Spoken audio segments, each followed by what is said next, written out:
Soy adivina. En las familias siempre se heredan cosas, muchas veces además de las posesiones materiales también se heredan conocimientos y trabajos, como es el caso de mi familia. Se dice que muchos de nosotros poseemos un don que nos permite ver y hacer cosas que las personas comunes no pueden.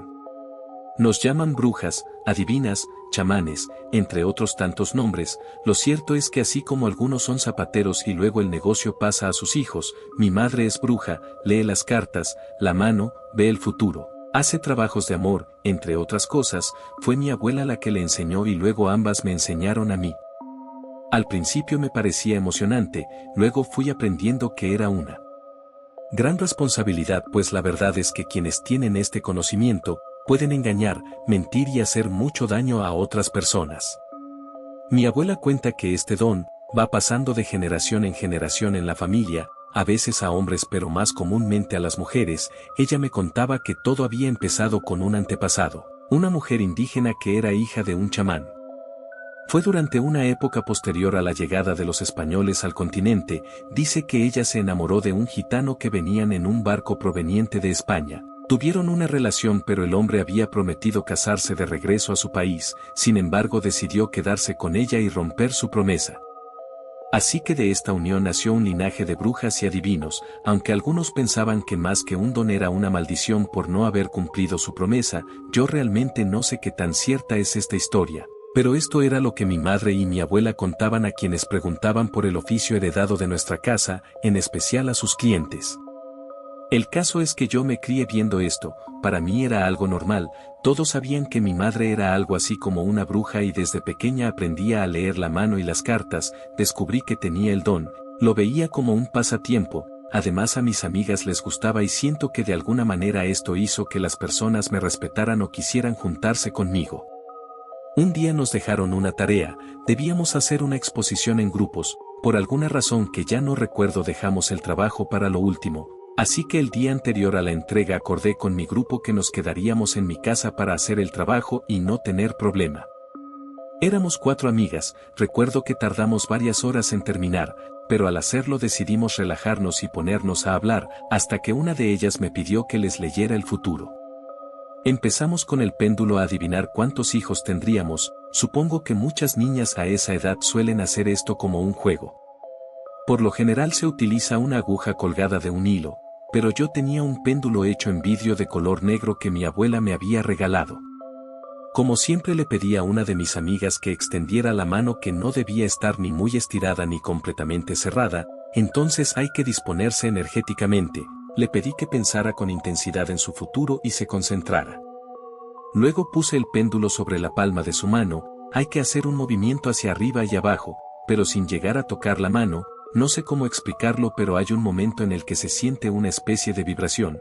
Claro que para nosotras era más un juego en ese momento, pero lo curioso era que siempre que hacíamos esto a Juana, mi mejor amiga, no le salía nada. Bromeábamos con que no iba a tener hijos y a la final ella decía que tampoco estaba muy interesada en eso. Después pasamos a la lectura de mano, que a mis amigas siempre les parecía más interesante, pues el péndulo, como ya lo dije, podía asimilarse más con un simple juego de niñas. Entonces les empecé a leer la mano a cada una. Cuando estaba haciéndole la lectura a mi mejor amiga vi algo que me hizo detenerme por un momento. Nunca antes había visto una línea de la vida tan corta. De hecho, antes de ese día no recordaba que ella la tuviera así. Ella notó mi reacción y me preguntó qué había visto. Entonces le dije que en comparación con las otras amigas que estaban con nosotras, su línea de la vida era mucho más corta. Ella quería saber qué significaba y aunque yo temía conocer la respuesta le dije que no estaba segura. Intenté sonar despreocupada, pues la verdad es que a medida que nuestra vida avanza vamos tomando diferentes caminos, así que nuestro destino va cambiando, nada está escrito. Entonces se me ocurrió decirles que mejor viéramos una película, pero Juana no había quedado satisfecha con la lectura y en ese momento ella era la única persona a la que yo le había contado que ya sabía cómo hacerla.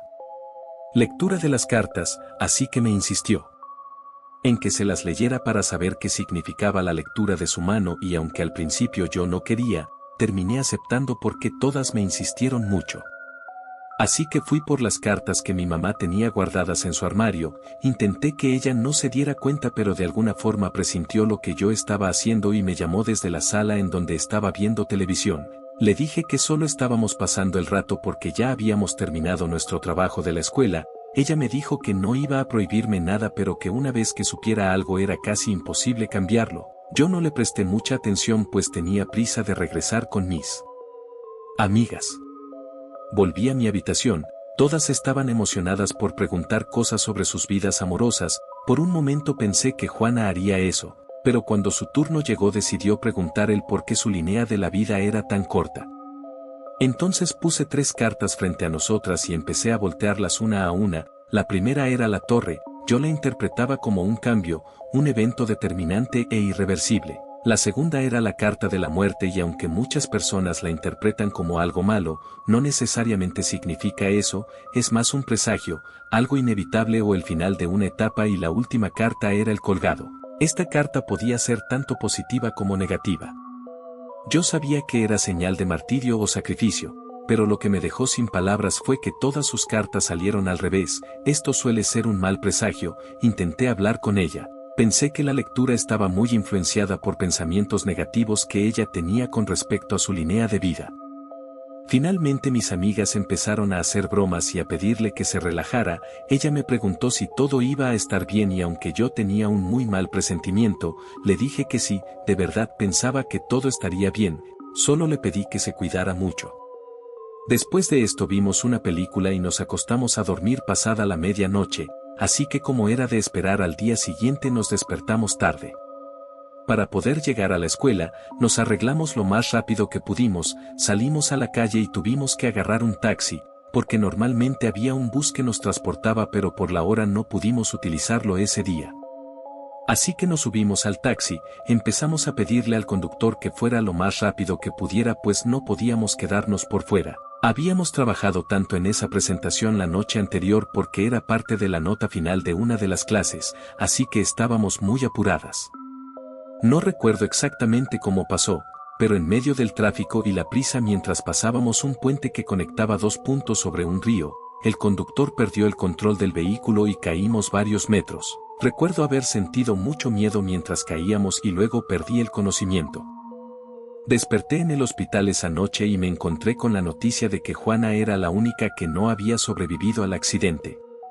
Al día siguiente pude salir a tiempo para el funeral, toda la escuela asistió al velorio, muchas fueron hasta el cementerio, yo me sentía devastada. Recuerdo que en un momento cuando estábamos en el entierro, sentí que ella estaba allí. Cuando observé hacia donde sus padres estaban vi una luz con la forma de una silueta, era ella, pero nadie más podía verla. Esa misma noche tuve un sueño, pero más que eso siento que fue la forma en la que mi amiga se despidió de mí. En el sueño estaba en una especie de bosque, los árboles eran muy altos, podía escuchar el sonido de una cascada a lo lejos, entonces alguien me tomaba de la mano, no podía ver claramente su rostro pero escuchaba su voz.